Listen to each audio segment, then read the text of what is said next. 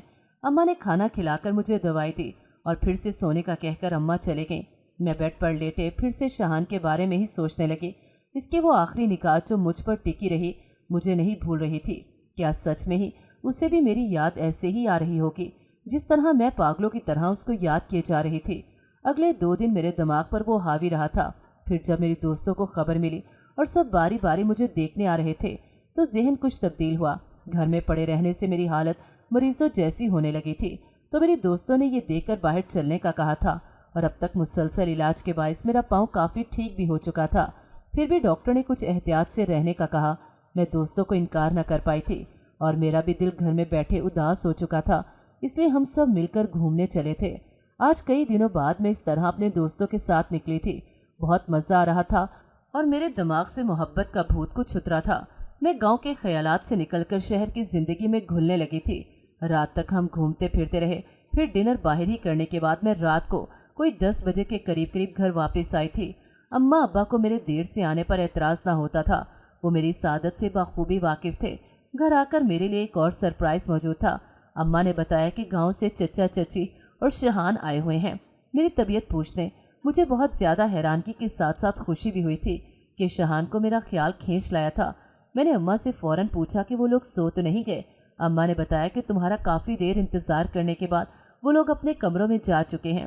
مجھے دیر سے لوٹنے پر کافی افسوس ہوا۔ میں نے اماں سے کہا کہ کم سے کم شہان سے بات کر لیتی ہوں، لیکن اماں نے مجھے اجازت نہ دی اور میں اداس ہو کر اپنے کمرے میں جانے لگی۔ ابھی دروازہ نہیں کھولا تھا کہ پیچھے سے مجھے شہان کی آواز سنائی دی، جو اماں سے پوچھ رہا تھا کہ تائی سمرا لوٹی ہے یا نہیں۔ ماں نے اسے بتایا کہ ہاں وہ آ گئی ہے، ابھی اپنے کمرے کی طرف گئی ہے۔ میں ان دونوں کی گفتگو سنتے ہی جلدی سے لاؤنج کی طرف گئی اور شہان کو دیکھ کر دل کو سکون ملا تھا۔ اس کی نظر مجھ پر پڑی تو وہ بھی خوش ہو گیا تھا۔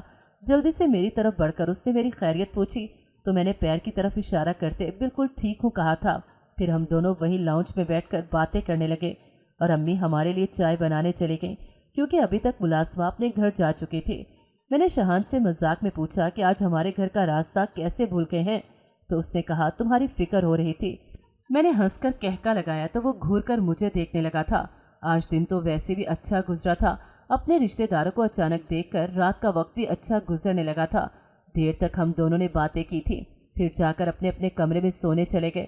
صبح کے لیے بھی میں نے الارم لگا دیا تھا کہ رات چچا اور چچی سے نہ مل سکی تھی تو کہیں اٹھنے میں دیر نہ ہو جائے۔ الارم بجتے ہی میں اٹھ کر تیار ہو گئی۔ کمرے سے نکلی تو ابھی صرف امی اور چچی ہی جاگی تھیں۔ میں نے چچی کو سلام کیا اور ان کے پاس ہی بیٹھ گئی۔ ملازمہ ہم سب کے لیے چائے لے کر آئی تو میں نے اٹھ کر چچی کو چائے اپنے ہاتھ سے پیش کی۔ میرا یہ بدلا ہوا رویہ اماں کو کھٹکنے لگا تھا۔ وہ بار بار مجھے حیرت سے دیکھ رہی تھی۔ میں نے بھلا پہلے کام کاج میں اتنی دلچسپی کبھی نہیں لی تھی، اسی لیے یہ سب ان کے لیے حیران کن تھا۔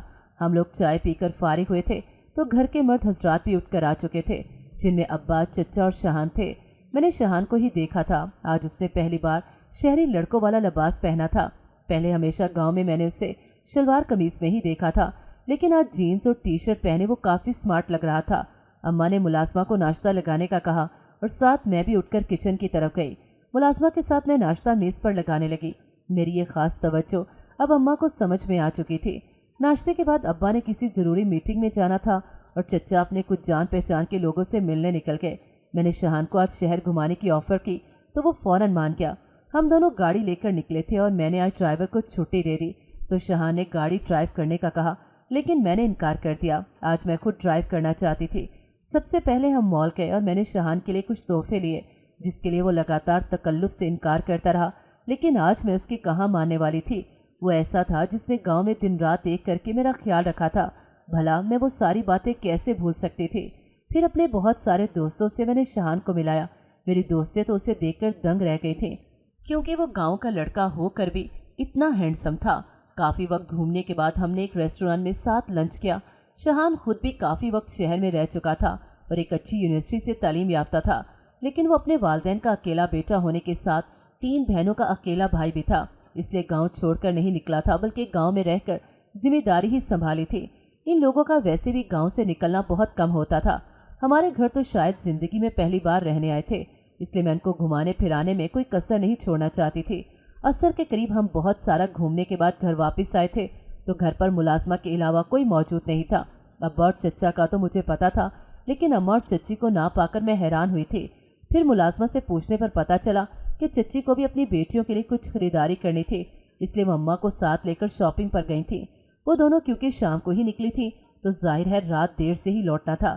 اس دوران ہم دونوں نے گھر میں بور ہونا تھا، اس لیے شاہان اپنے کمرے میں گیا تو میں چھت پر چلی آئی۔ میری عادت تھی کہ دن میں شام کے وقت چھت پر چکر ضرور لگایا کرتی تھی۔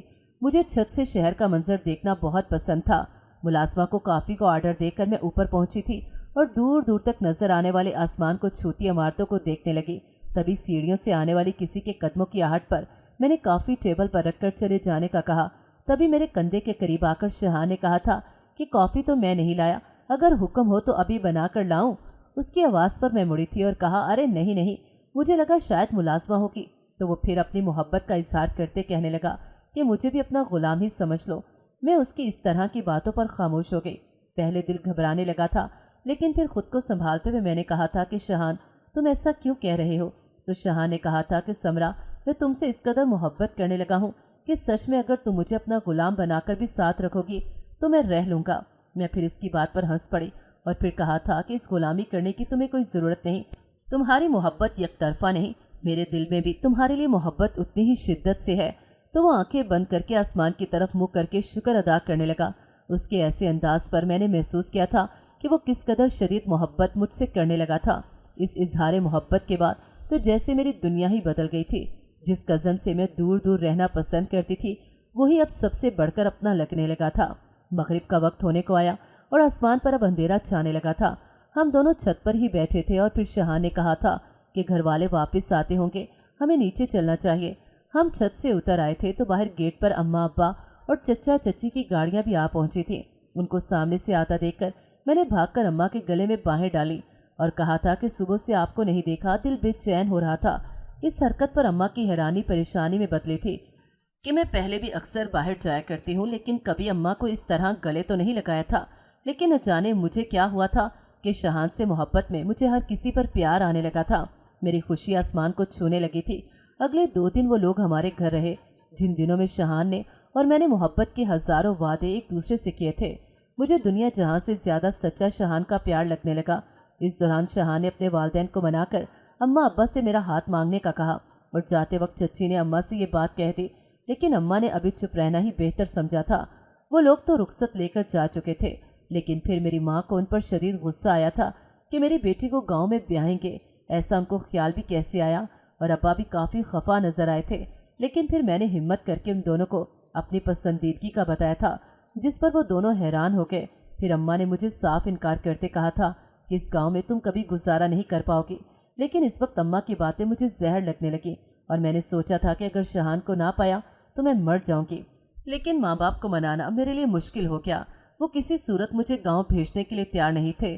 پھر شاہان کا فون مسلسل آ رہا تھا کہ تائی نے کیا جواب دیا تو میں اسے سچائی بتانے سے ڈر رہی تھی، لیکن پھر آخر کار اسے بتا ہی دیا تھا کہ اس رشتے کے لیے میرے والدین انکاری ہیں، تو اس نے پھر اپنی جان کی دھمکی مجھے دے دی، جس پر میری جان نکلنے لگی تھی۔ میں نے رو کر ماں باپ کو منا لیا اور یہ خوشخبری پھر شاہان کو سنائی تھی۔ وہ مجھ سے بھی زیادہ خوش ہوا تھا۔ چند ہی روز بعد وہ لوگ باقاعدہ منگنی کرنے گاؤں سے شہر آئے تھے اور میں ہمیشہ کے لیے شہان کے نام کی ہوئی تھی۔ اسی دوران ہماری شادی کی بھی باتیں چلنے لگیں۔ تاریخ طے ہوئی تو دونوں گھروں پر تیاریاں عروج پر پہنچی تھیں۔ میرے والدین نے تقریباً تمام شہر کی جان پہچان والوں کو مدعو کیا تھا اور میں خوشیوں بھری بارات کے آنے پر رخصت ہو کر شہر سے گاؤں پہنچی تھی۔ پہلی رات ہی شہان نے زندگی بھر خوش رکھنے اور ساتھ نبھانے کے ہزاروں وعدے کر کے میرا دل خوش کر دیا تھا۔ وہ رات تو آنکھوں ہی آنکھوں اور باتوں ہی باتوں میں گزری تھی اور میری شادی کی پہلی صبح ہوئی تھی جب ساس نے شہان سے کہا تھا کہ وہ مجھے ناشتے پر لے کر آئے۔ وہ میرا ہاتھ تھامے مجھے لے کر چلا تھا۔ میں بہت خوش ہو رہی تھی کہ مجھے من چاہت جیون ساتھی ملا۔ ناشتے سے فارغ ہو کر شہان چچا جان کے ساتھ کہیں باہر گیا تھا۔ جب میں اپنے کمرے میں اکیلی بیٹھی اماں ابا کو یاد کر رہی تھی، زندگی میں ان سے دور جانے کا کبھی سوچا تک نہیں تھا، لیکن پھر کیسے شہان کی محبت نے مجھے اتنی ہمت دے دی تھی کہ میں جس گاؤں سے دور بھاگتی تھی وہیں آ کر بسی تھی۔ انہی سوچوں میں گم تھی جب میری بڑی نند نے آ کر دروازہ کھولا۔ اسے دیکھتے ہی میں مسکرا کر اندر آنے کا کہا۔ وہ میرے پاس آ کر کہنے لگی تھی کہ سمرا، جانتی ہو تمہاری محبت کی وجہ سے میری زندگی خراب ہوئی ہے۔ اگر بھائی تم سے محبت کی شادی نہ کرتے تو میرا رشتہ بھی نہ ٹوٹتا۔ اس کی باتوں سے میں مکمل طور پر گھبرا چکی تھی اور پوچھنے لگی تھی کہ تمہارے رشتے ٹوٹنے سے بھلا میری شادی کا کیا تعلق ہو سکتا ہے؟ تو اس نے بتایا کہ میری منگنی اپنے ماموں کے گھر بچپن سے طے ہو چکی تھی اور اب ان کی بیٹی جب جوان ہوئی تو ان لوگوں نے اس کا رشتہ شہان کے ساتھ کرنے کا کہا تھا، جس کے لیے امی ابو بھی پہلے راضی ہو گئے تھے، لیکن بعد میں جب دادی کے گزر جانے پر تم لوگ آئے تو شہان نے تمہیں پسند کر لیا اور ماموں کی بیٹی سے انکار کر دیا۔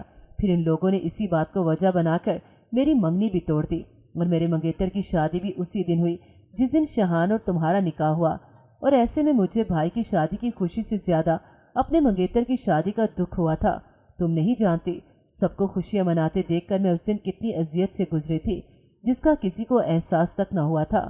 شہان ہمارا اکلوتا بھائی ہے، اس لیے اس کی بات گھر والوں نے نہیں ٹالی تھی، اور ہم 3 بہنیں ہیں تو ہماری قربانی دینا کوئی بڑی بات نہیں سمجھیں گے۔ وہ اب بول کر میرے سامنے بہت زیادہ رونے لگی تھی اور میرا دل اس کو روتا دیکھ کر گھبرانے لگا تھا۔ اس کو اس قدر دکھی دیکھ کر میری خوشی پھیکی پڑ چکی تھی۔ اب ہر وقت گھر میں چلتے پھرتے میری نظر اس پر رہنے لگی تھی کہ کہیں وہ دکھی نہ ہو، اور وہ بھی جب مجھے دیکھتی تو روتی سی صورت بنا کر بیٹھ جاتی تھی۔ میں نے شہان سے اس بارے میں بات کی اور پوچھا کہ کیا سچ میں آپ نے بہن کا رشتہ ٹوٹنے کی پرواہ نہیں کی؟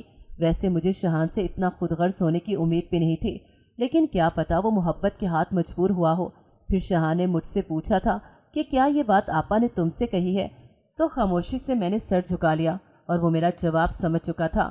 پھر وہ مجھے ساتھ لے کر آپا کے کمرے میں آیا تھا، جہاں ان دونوں کا سامنا ہوتے دیکھ کر مجھے ڈر لگنے لگا کہ نہ جانے اب کیا بات ہوگی۔ تو شہان نے بیٹھ کر آپا کو سمجھایا تھا۔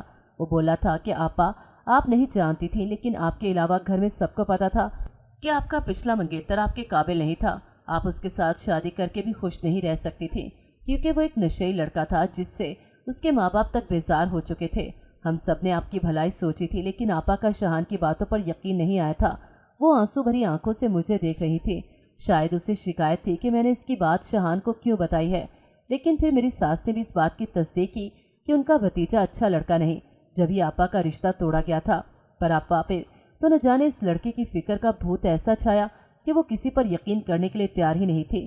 شاید بچپن سے انہوں نے صرف اس لڑکے کے بارے میں سوچا تھا، تبھی اسے بھولنا ان کے لیے اتنا مشکل ہوا تھا، کیونکہ ان کی منگنی بھی بچپن کی تھی۔ پھر میں نے شہان سے کہہ کر جلد ہی آپا کے لیے اچھا لڑکا ڈھونڈنا شروع کروا دیا کہ اس غم سے نکلنے کا یہی ایک راستہ تھا۔ جلد ہی آپا کے لیے شہر سے ایک بہت ہی اچھا رشتہ آیا جو سب کو پسند تھا اور بات پکی ہوئی تھی۔ سارے گھر والے بہت خوش ہوئے، لیکن نہ جانے کیا ہوا کہ عین شادی کی رات لڑکے نے نکاح سے انکار کر دیا۔ اب جیسے ہمارے گھر قیامت آ چکی تھی۔ شادی والی رات منع کر کے ان لوگوں نے بڑا ظلم کیا۔ پہلے رشتے کو لے کر بھی آپا بہت مایوس تھی، دوسری بار تو ان کو سنبھالنا بہت مشکل تھا، لیکن عجیب بات تھی کہ اس بار انہوں نے کوئی بات نہ کہی تھی اور چپ چاپ اپنے کمرے کا دروازہ بند کر دیا تھا۔ ہم لوگوں کو ڈر تھا کہ کمرے کے اندر آپا کوئی نقصان دہ قدم نہ اٹھا لیں، لیکن ان کی ماں کو اپنی بیٹی پر یقین تھا۔ انہوں نے سب کو ہی اسے ڈسٹرب نہ کرنے کا کہہ کر دروازہ بند ہی رہنے دیا۔ اگلے دن ہم سب بہت افسردہ تھے کہ کل ہی گھر میں ایک بیٹی کی شادی ٹوٹی تھی، لیکن عجیب بات تھی جب آپا اپنے کمرے سے باہر آئی تو ان کے چہرے پر کوئی افسردگی کا نشان تک نہیں تھا۔ وہ ہنس ہنس کر سب سے بات کرنے لگی تھی۔ پہلے ہم نے سوچا شاید صدمے کا اثر ہے، لیکن پھر انہوں نے بتایا کہ انہیں اس بات کی کوئی پرواہ نہیں اور گھر میں سب کو ہی اس بات کو بھول جانے کا کہا۔